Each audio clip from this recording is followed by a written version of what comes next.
Yo, what up guys, Stickman here, welcome back to the channel. Let's take a look at the new Sonic Rumble update and see if this was really worth delaying the game over. To give a quick summary, in the last video I talked about how unless this update fundamentally changes the game and all the new additions need to be thoroughly tested before it goes live, I don't see why the game in its current state couldn't just be dropped right then and there. And TLDR, there are significant changes for sure, but I'm starting to think this delay is more due to balancing and just making sure that the content is just right before the game drops, as opposed to any performance or bug related issues. But we'll take a look together. Once again, shout out to the Rumble team. I'm on an invite early build of the game, and as a result, I get to take a look at some of the new skills, and I really think we need to talk about the brand new skill system first, because that's the most game-changing thing in this update by far. In the customization, they added a new skills tab that allows you to equip 2 different skills for each round game mode type. For example, for a run-specific round, you can equip 2 run-specific skills, and for a survival round, you can equip 2 survival-specific skills, allowing you to equip a maximum of 12 skills at a time. What they've done for the skills tab is they've taken some of the emotes that weren't purely cosmetic only, so for example the baseball slide, and they put them into the skills, along with a whole bunch of new skills that are both character-specific and non-character specific. Other things to keep in mind is you can choose to auto-equip skills,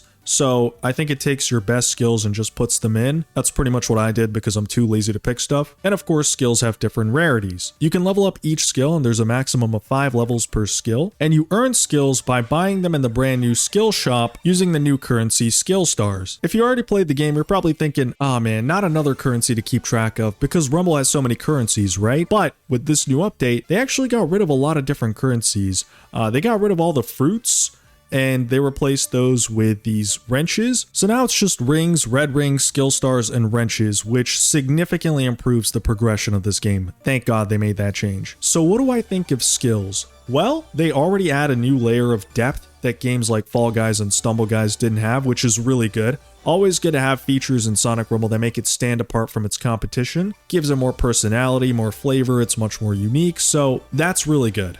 But I think it's probably going to be the most controversial aspect of the game. Up until this point, Sonic Rumble never really had any non-cosmetic additions that significantly change up the gameplay, so you have to make sure it's balanced, otherwise losing matches because you didn't have certain skills or other players had additional skills, that would be unfair. But I'll be honest, at least so far from my experience, the way this has been handled was pretty good. Limiting you to a maximum of 2 skills per round is already really good balancing. On top of that, all of the skills I've used have cooldowns, so you can't just spam them all the time, which is really good. At the time of this recording, none of the skills that I've used have been extremely overpowered, except for one, and that's the ring grab one. I think that one needs a serious nerf, because you can literally pick up all the rings in the entire round, so if you're in a ring survival round, you basically won. I think they need to limit that to at least 1 use per game, but other than that, most of the skills are pretty balanced, nothing too crazy. I forgot to mention as well that as you level up the skills, they do get more powerful, and I haven't leveled up all the skills yet, so I'll have to do some more testing and let you know. Most of the skills are pretty harmless attack moves. I realize how ironic that sounds once I actually said it out loud. That sounded a lot better in my head. Although there are some really useful ones, like the bubbles, which allow you to hover over temporary platforms, or some of the run ones, which give you a significant speed boost. As of right now, I really love the skills. I think they're pretty well balanced, but I just hope that they keep it this way. In terms of the new content, we also got a new co-op battle called versus Death Queen. Essentially, you gotta work as a team, and you have to take down this giant queen buzz bomber, and this is cool. This is the kind of stuff that really separates Rumble from games like Fall Guys. It's really unique, it's Sonic themed, the whole thing takes place in Gameland from Colors, and it's actually surprisingly difficult if you don't got a good team with you. Like here, you can see I was playing late at night, not too many content creators were on, so I got paired up with bots, and they just aren't good enough to take this thing on. You gotta use these homing attack pickups so that you can actually attack different spots on the Death Queen. The higher up you attack, the higher the points you get. It's very similar to how the Death Egg robot boss works, but yeah, it's pretty cool. The next new major addition to Sonic Rumble are crews. Crews are essentially 32-player clans that allow you to squad up with different members in the game in order to chat with them, play some matches with them, and rank up in game together. By the way, I'm really glad they set this up the way they did. This is a very good thing. They made it so that the chat is very limited. You can send stickers, reactions, and preset combinations of sentences, and obviously that needs to be the case for a game that is primarily catered to a younger demographic. Also, because the friend cap limit hasn't been raised from 25, this is a good way to squad up with more than 25 players. Other new content in the game includes 2 new passes, a brand new event pass. It's called the baseball event. You can get the baseball chow and also Slugger Sonic. I think he's like a common character in games like Forces Speed Battle. And for me, the best part of the update,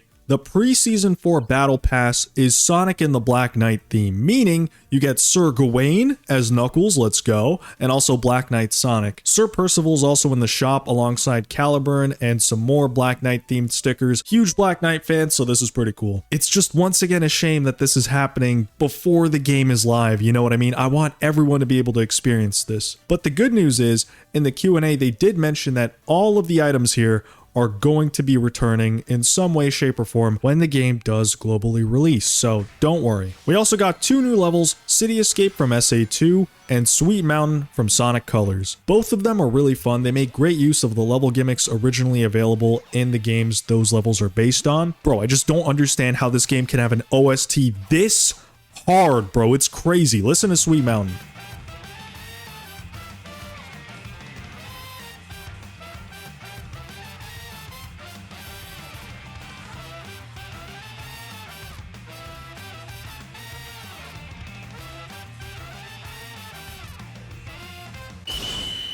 But that's it for the video. Hopefully you guys have enjoyed. If you did, be sure to leave a like, comment, and subscribe, and I'll see you in the next one.